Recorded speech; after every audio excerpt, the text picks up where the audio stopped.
All right, guys, welcome back to my channel. Once again, this is Bishu Shante, no? And today, pag-uusapan po natin yung laban kagabi sa MMA, sa One Championship, at etong usap-usapan na pagpirma ni Steven Shakur sa Zuffa at ang posibleng laban ni Magsayo at ni Shakur. So, yun ang pag-uusapan po natin today. So, unahin muna natin, guys, etong sa One Championship. Malungkot at magandang balita. Alam naman natin lahat, no, kung sino yung mahilig sa MMA. Nakikita natin yung laban ng co-main event tsaka main event. Now, unfortunately, Edward Poloyang is already, tingin ko that is already the sign for him to hang the glove. He's one of the legends sa MMA, and kung napanood yung laban kahapon, in the earlier round, makikita natin na he pretty hurt, nasaktan din niya yung yung kalaban niya, kaya nga na-knockdown. Pero yun nga lang, lumalabas talaga yung kumbaga yung age factor ng isang atleta. Kasi, nung natamaan din siya, medyo na na ano talaga, it caused him damage, and at the same time na knockdown siya, and he's trying to get up. He's trying to get up and, make a fight. But unfortunately, 30 seconds remaining in the round 1, wala na TKO talaga siya. I mean, on his retirement, itong laban na 'to, I think he also mentioned that if he think na wala na, kung tingin niya ano na siya, kumbaga if he gonna lose the fight, that may be the sign that he going to retire. And I think he made a lot of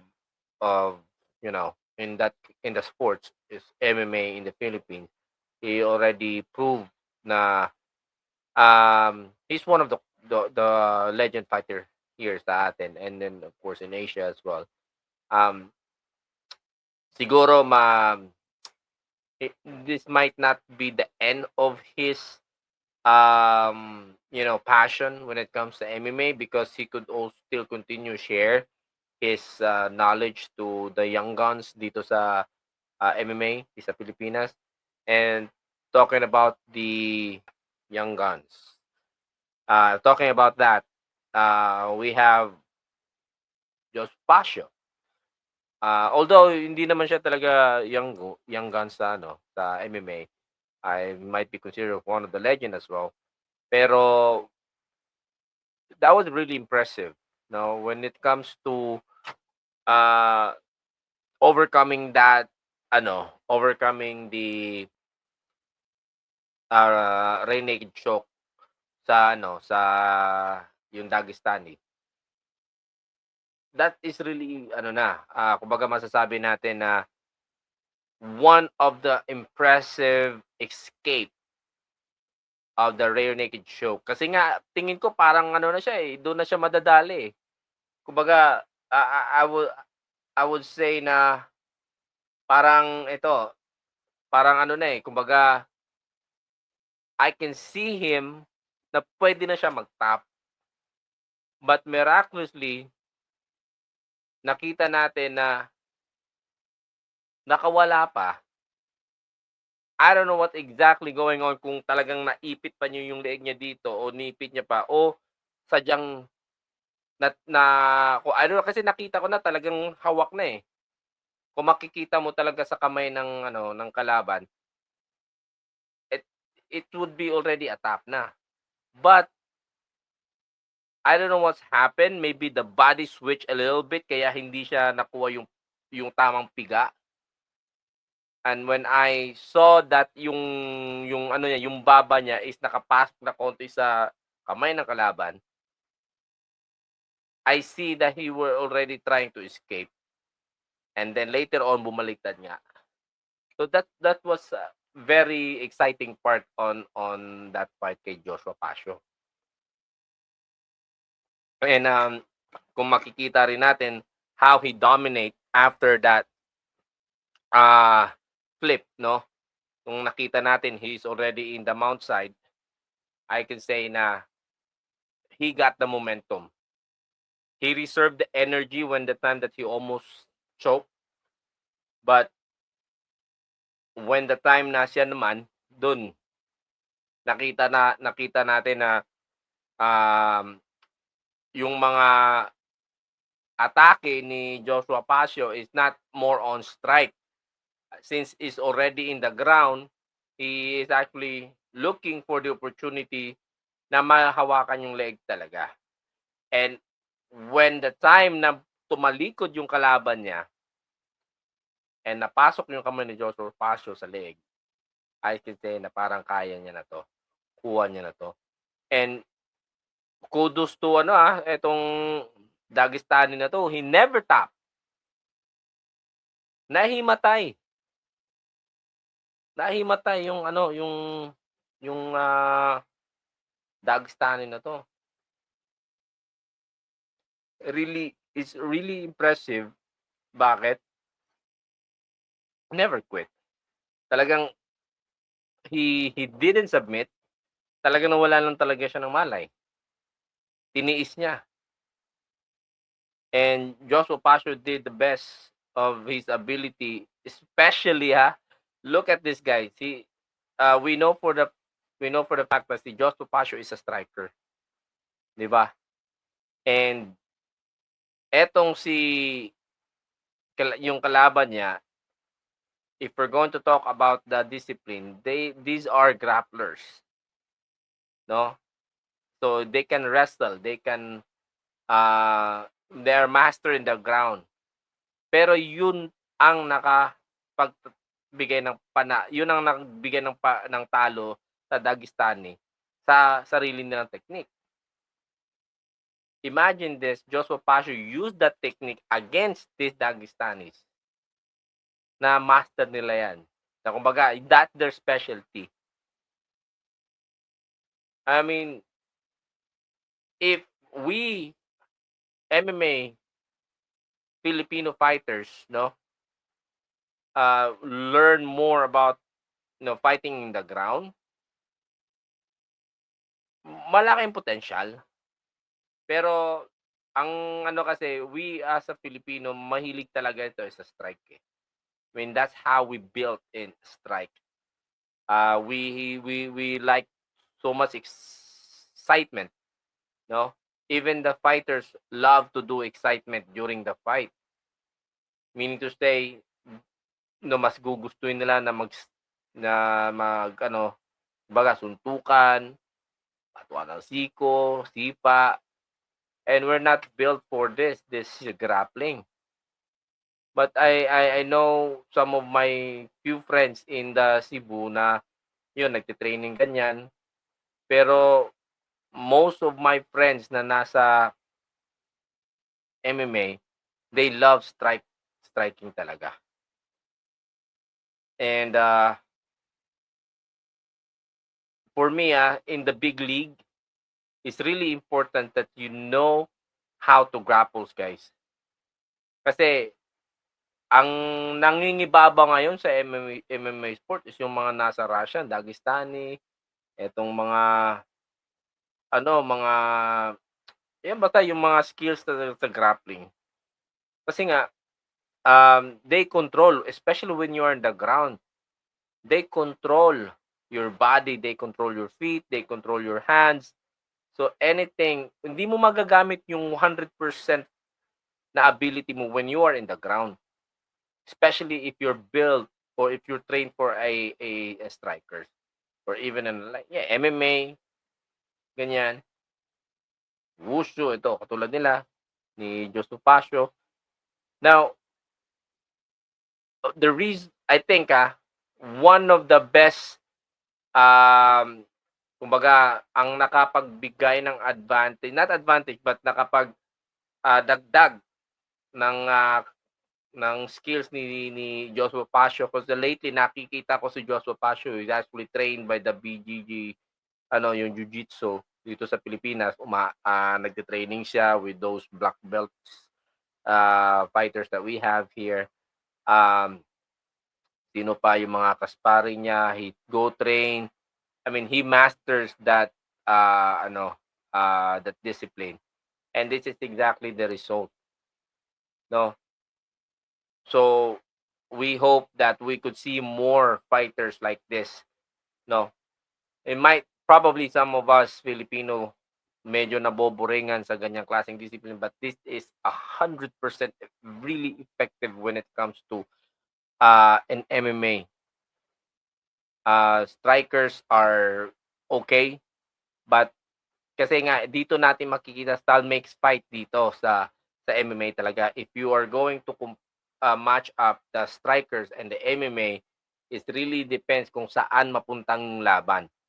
So if the if the strikers are still in the kumbaga stay on his feet, no, nakatayo, that will be his advantage. But if these grapplers, you know, bring the game in the floor, that's their advantage. So I think this striker, most of us Filipinos are strikers, we really need to develop the ability of being grapplers because we have already this, guys. We already have the ability to strike, take them down, or to get a knockdown in just one punch or a combination.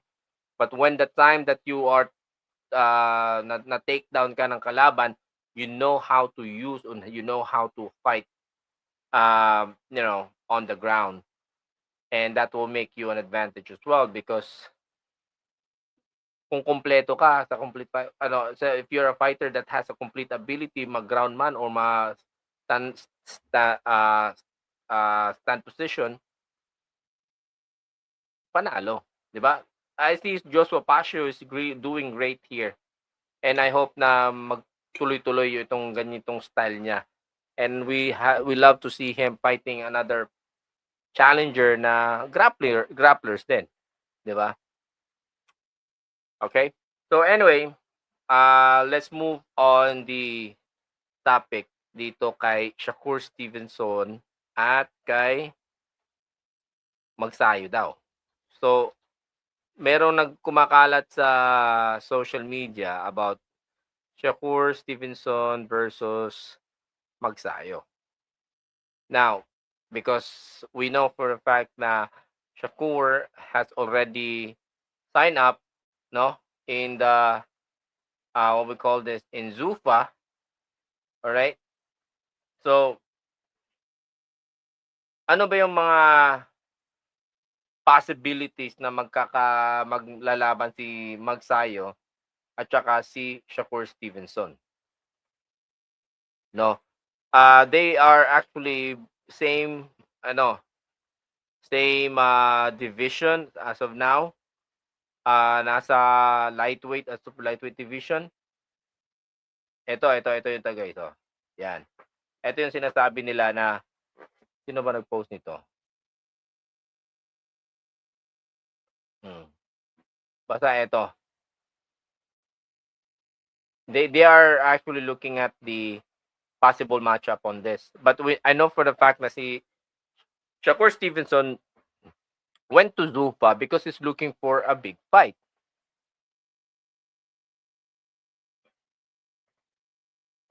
And that big fight cannot be found in Mark Magsayo. Yes, Mark Magsayo might be competitive, but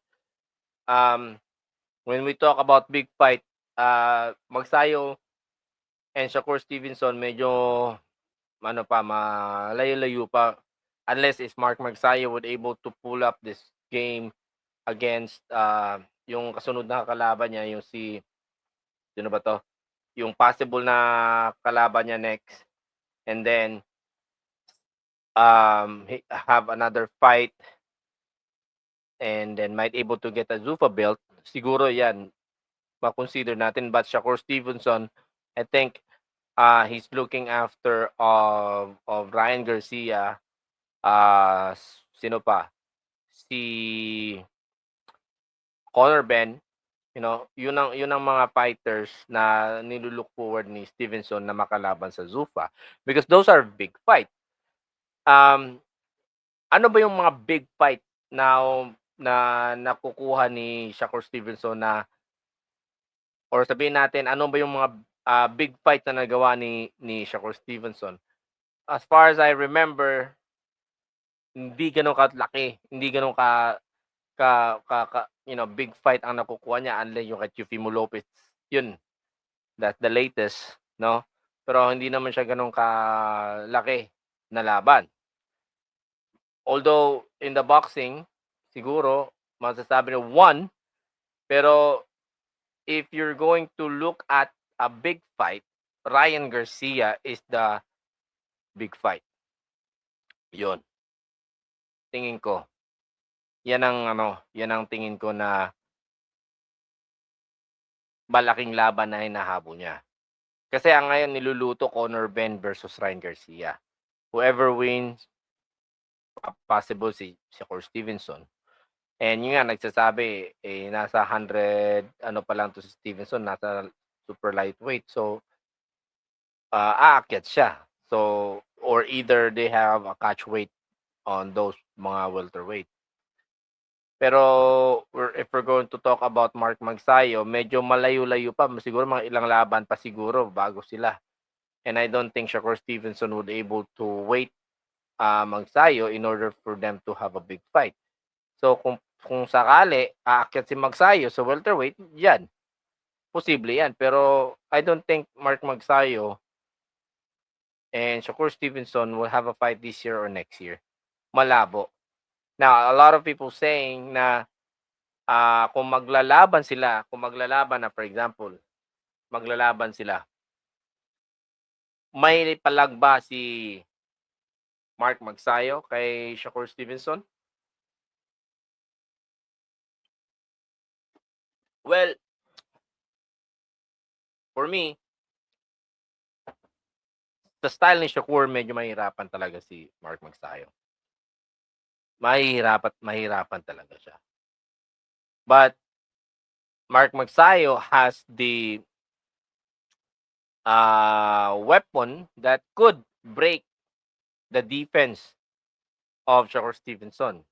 So kung matamaan man ni Mark Magsayo etong si Shakur Stevenson and masira yung depensa, and we know for the fact that yung footwork rin ni Mark Magsayo tsaka yung speed niya is nandun, baka pwedeng babaliktad yung laro. Pero 70-30 yung tingin ko dito favor to Shakur Stevenson eh. Although we have to support kung sakali susuportahan natin si Mark Magsayo kung kunwari maglaban sila, of course doon tayo sa Pilipino. And hindi rin natin pwedeng pagkaila na lamang talaga si Shakur Stevenson when it comes to boxing skill. 'Di ba?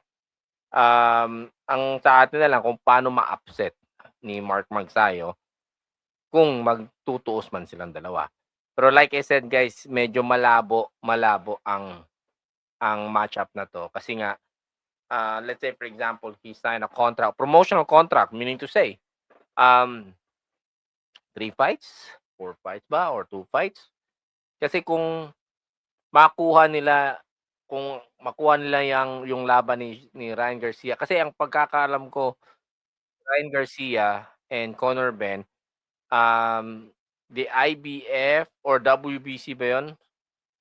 Or WBO, parang they have already the agreement that the sanctioning bodies will going to sanction the fight even though nandun si Conor Benn sa Zuffa. So ang mangyayari, Ryan Garcia on the sanctioning bodies and Conor Benn on the Zuffa. And then they agreed on the fight. So if that happened, it will also happen to the other fighters or other bout. 'Di ba? So yun ang tingin ko, yun ang nakikita ko na mangyayari. But ngayon dito kay Shakur Stevenson, he was actually the IBF WBC lightweight, but hindi pa siya champion sa the welterweight. Ring Magazine belt, yes, he had.